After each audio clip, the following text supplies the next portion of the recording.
আসসালামু আলাইকুম। সবাইকে স্বাগত জানাচ্ছি গ্লোবাল ভিউজে। আপনাদের সঙ্গে আছি আমি শরফি দিবা। আজ জানাবো আন্তর্জাতিক গণমাধ্যমে আলোচিত সংবাদ ও বিশ্লেষণ। অত্যাধুনিক যুদ্ধবিমান F-35 কেনা নিয়ে কাতারের সঙ্গে যুক্তরাষ্ট্রের আলোচনা বেশ এগিয়েছে।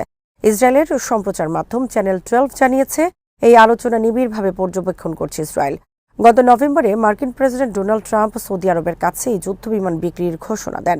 ইসরায়েলের কাছে এই সিরিজের যে যুদ্ধবিমান রয়েছে, সৌদি আরবকেও সেই একই ধরনের বিমান দেওয়ার কথা জানিয়েছিলেন ট্রাম্প। এই প্রেক্ষাপটে কাতারেরও একই যুদ্ধবিমান কেনা নিয়ে অগ্রগতির খবর সংবাদ মাধ্যমে এলো। 5 বছর আগেও পারস্য উপসাগরীয় অঞ্চলের দেশটি যুক্তরাষ্ট্র থেকে যুদ্ধবিমান কেনার চেষ্টা করেছিল। চ্যানেল 12 জানিয়েছে আলোচনার প্রত্যাশা অনুযায়ী এগোলে সৌদি আরব ও তুরস্কের পর কাতার মার্কিন F-35 যুদ্ধবিমান কেনার অপেক্ষায় থাকা দেশের তালিকায় যুক্ত হবে। মধ্যপ্রাচ্যে এখন পর্যন্ত শুধু ইসরায়েল এই যুদ্ধবিমান ব্যবহার করে।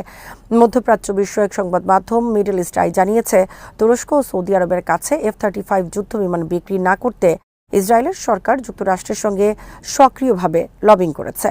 ট্রাম্প এই লবিংয়ের কথা প্রকাশ্যে স্বীকারও করেছেন। গত নভেম্বরে সৌদি আরবের যুবরাজ মোহাম্মদ বিন সালমানের সঙ্গে হোয়াইট হাউসের ওভাল অফিসে বৈঠক করেন ট্রাম্প। বৈঠকে তিনি প্রতিশ্রুতি দেন F-35 বিষয়ে সৌদি আরব ও ইসরায়েলকে সমান অংশীদার হিসেবে বিবেচনা করা হবে। ট্রাম্প বলেছিলেন, আমি জানি ইসরায়েল চাইবে সৌদি আরবের যুদ্ধবিমানগুলো কম ক্ষমতা সম্পন্ন হোক। এটাকে আমি আপনাদের জন্য খুশির খবর বলে মনে করি না। আমার মতে ইসরায়েল ও সৌদি আরব এমন পর্যায়ে আছে যেখানে তাদের উভয়ের শীর্ষমানের বিমান পাওয়া উচিত। গত সেপ্টেম্বরে কাতারের রাজধানী দোহায় ফিলিস্তিনি প্রতিরোধ আন্দোলন হামাসের নেতাদের লক্ষ্য করে হামলা চালায় ইসরায়েল। এ নিয়ে ইসরায়েল ও কাতারের সম্পর্ক ইতিহাসের সর্বনিম্ন পর্যায়ে নেমে এসেছে। চ্যানেল 12 জানিয়েছে F-35 নিয়ে যুক্তরাষ্ট্র কাতারের আলোচনা নিয়ে ইসরায়েলের কর্মকর্তারা উদ্বেগ প্রকাশ করেছেন। তবে বিশ্লেষকরা বলছেন মধ্যপ্রাচ্যের আকাশে ইসরায়েলের আধিপত্য শিগগিরই বিলীন হচ্ছে, এটা অনেকটা নিশ্চিত। আন্তর্জাতিক অপরাধ আদালত বা ICC তাদের 2 বিচারকের বিরুদ্ধে যুক্তরাষ্ট্রের সাম্প্রতিক নিষেধাজ্ঞার তীব্র নিন্দা জানিয়েছে। ICC জানায় জর্জিয়ার বিচারক গোচা লর্ড কিপানিৎজে এবং মঙ্গোলিয়ার বিচারক এরদেনে বালসুরের দামদিন এর বিরুদ্ধে ওয়াশিংটনের পদক্ষেপ একটি নিরপেক্ষ বিচারিক প্রতিষ্ঠানের স্বাধীনতার উপর প্রকাশ্য আঘাত। এক বিবৃতিতে ICC বলেছে এই নিষেধাজ্ঞা বিভিন্ন অঞ্চলের সদস্য রাষ্ট্রগুলোর দেয়া ম্যান্ডেট অনুসারে কাজ করা একটি নিরপেক্ষ বিচারিক প্রতিষ্ঠানের স্বাধীনতার বিরুদ্ধে প্রকাশ্য হামলা। ICC সতর্ক করে বলেছে আইন প্রয়োগের কারণে বিচারকদের হুমকি দেয়া পুরো আন্তর্জাতিক আইনি কাঠামোকেই ঝুঁকির মুখে ফেলছে। এ ধরনের পদক্ষেপ আইনের শাসনকে দুর্বল করবে। আদালত তাদের কর্মীদের এবং নৃশংসতার শিকার ব্যক্তিদের পাশে রয়েছে বলে বিবৃতিতে উল্লেখ করেছে। মার্কিন পররাষ্ট্রমন্ত্রী মার্কো রুবিও এই নিষেধাজ্ঞার ঘোষণা দেন।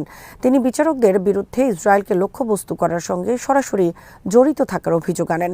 বিবৃতিতে রুবিও বলেন, এই ব্যক্তিরা ইসরায়েলের সম্মতি ছাড়াই ইসরায়েলি নাগরিকদের তদন্ত, গ্রেফতার, আটক বা বিচারের উদ্যোগে ICCর প্রচেষ্টায় সরাসরি জড়িত ছিলেন। এর মধ্যে 15 ডিসেম্বর ইসরায়েলের আপিলের বিরুদ্ধে ICCর রায়ের পক্ষে সংখ্যাগরিষ্ঠের সঙ্গে ভোট দেওয়া অন্তর্ভুক্ত। ICCর সদর দপ্তর যে দেশে অবস্থিত সেই নেদারল্যান্ডসও এই নিষেধাজ্ঞার নিন্দা জানিয়ে বলেছে আন্তর্জাতিক আদালতগুলোকে হস্তক্ষেপ মুক্তভাবে কাজ করার সুযোগ দিতে হবে। ডাচ পররাষ্ট্রমন্ত্রী ডেভিড ভ্যান উইল সামাজিক মাধ্যম এক্সে লিখেছেন, যুক্তরাষ্ট্র সম্প্রতি আন্তর্জাতিক অপরাধ আদালতের 2 বিচারকের উপর যে নিষেধাজ্ঞা দিয়েছে তার বিরোধিতা করছে নেদারল্যান্ডস। ভ্যান উইল আরও বলেন, আন্তর্জাতিক আদালত এবং ট্রাইব্যুনালগুলোকে অবশ্যই স্বাধীনভাবে তাদের দায়িত্ব পালন করার সক্ষমতা দিতে হবে। আমরা আন্তর্জাতিক অপরাধ আদালত এবং এর কর্মীদের সমর্থন করি। এদিকে স্পেনের পররাষ্ট্র মন্ত্রণালয় মার্কিন নিষেধাজ্ঞাকে আন্তর্জাতিক অপরাধ আদালতের স্বাধীনতা এবং নিরপেক্ষতার উপর হামলা বলে অভিহিত করেছে, যা এর কার্যকলাপকে গুরুতরভাবে ক্ষুণ্ণ করবে।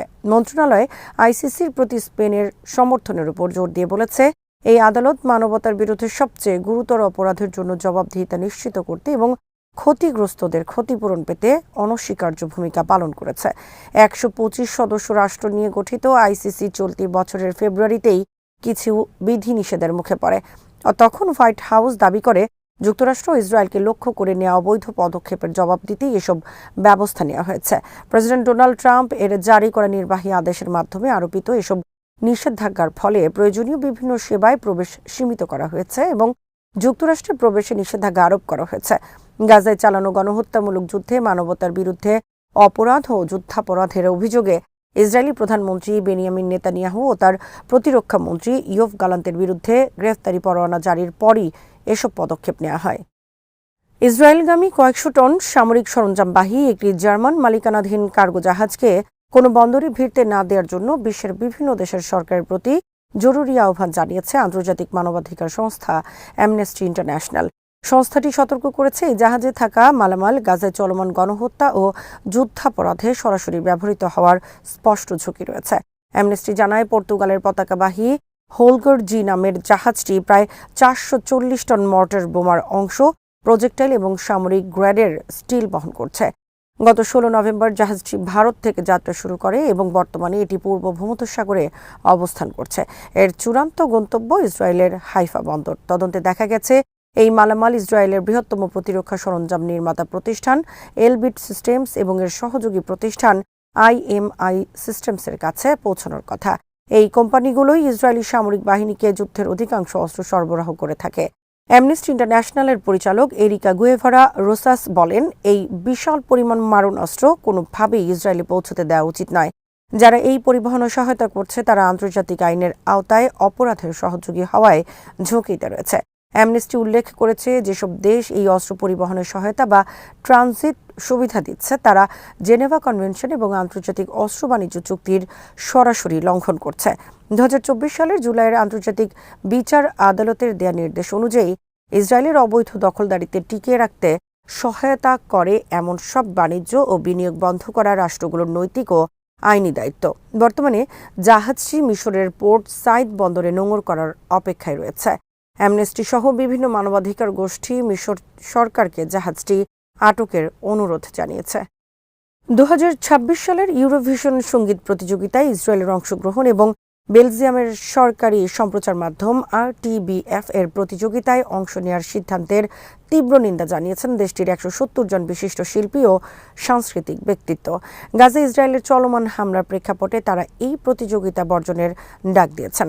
স্থানীয় দৈনিক লা লিব্রেতে প্রকাশিত এক প্রতিবেদনে বলা হয়, বেলজিয়ামের শিল্পীরা একটি যৌথ চিঠির মাধ্যমে তাদের ক্ষোভ প্রকাশ করেছেন। সেখানে তারা ইউক্রেন যুদ্ধের উদাহরণ টেনে ইউরোপীয় ব্রডকাস্টিং ইউনিয়নের দ্বিমুখী নীতির সমালোচনা করেন। তারা উল্লেখ করেন, 2022 সালে ইউক্রেনে হামলার মাত্র 48 ঘণ্টার মধ্যে রাশিয়াকে বহিষ্কার করা হলেও ফিলিস্তিনিদের বিরুদ্ধে নির্মূল অভিযান চালানোর পরও ইসরায়েলের বিরুদ্ধে কোনো ব্যবস্থা নেওয়া হয়নি। তাদের অভিযোগ, ইসরায়েল দীর্ঘকাল ধরে বড় বড় সাংস্কৃতিক অনুষ্ঠানকে তাদের দখলদারিত্ব ও বর্ণবাদী শাসন আড়াল করার হাতিয়ার হিসেবে ব্যবহার করে আসছে। তারা মনে করেন, ইউরোভিশনের মতো মঞ্চ ইসরায়েলকে তাদের অপরাধমূলক কর্মকাণ্ডকে আড়াল করতে সহায়তা করে।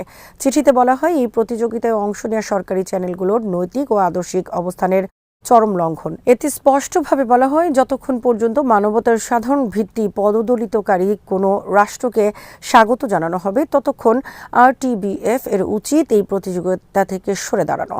গত 4 ডিসেম্বর 2026 সালের ইউরোভিশন আসরে ইসরায়েলের অংশগ্রহণের বিষয়টি নিশ্চিত হওয়ার পর থেকেই বেলজিয়ামের সাংস্কৃতিক অঙ্গনে ক্ষোভের সৃষ্টি হয়েছে। আজ এখানেই শেষ করছি। সবাই ভালো থাকুন, সুস্থ থাকুন আর দেখতে থাকুন বিডি ভিউজ। চ্যানেলটি ভালো লাগলে সাবস্ক্রাইব করুন। সংযুক্ত থাকুন আমাদের ফেসবুক পেজে। আল্লাহ হাফেজ।